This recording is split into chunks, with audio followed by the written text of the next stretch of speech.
In the book of Numbers chapter 12, when you read, the Bible says that one day Aaron, the uncle of Moses, and Miriam, the elder sister of Moses, they sat together.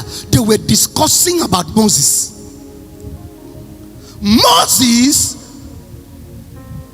was their younger brother whom God has called and poured his oil upon him as a servant. Now hear this. Miriam was already a woman when Moses was born.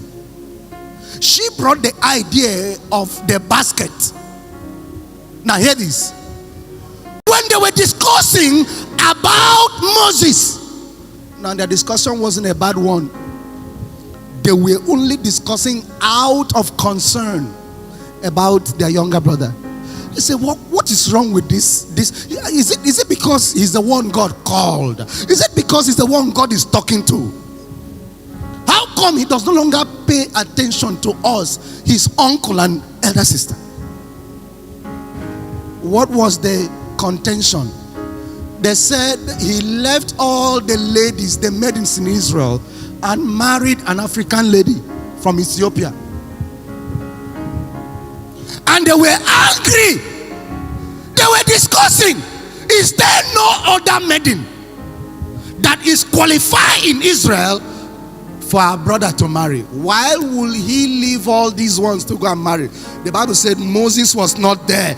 As they were discussing, God heard it.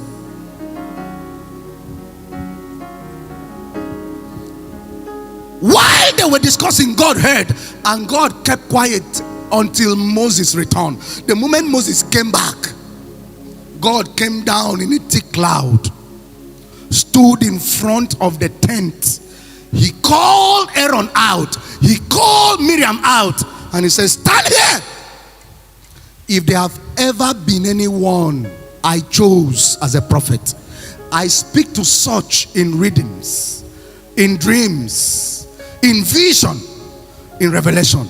He said, but this one have seen me face to face. This one has known my form. How dare you talk against my servant? While God was yet speaking, leprosy came upon Miriam. Moses turned again and faced God and said, God, you cannot do this to my elder sister.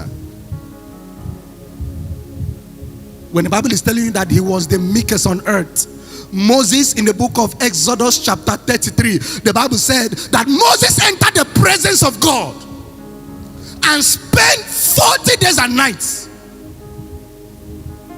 While he came down, his face was shining that nobody could behold, and they covered his face. And the Bible said Moses couldn't even know that the countenance of his face was shining. A man that came to God and said, show me your glory. And God said unto Moses, no one can see me and live.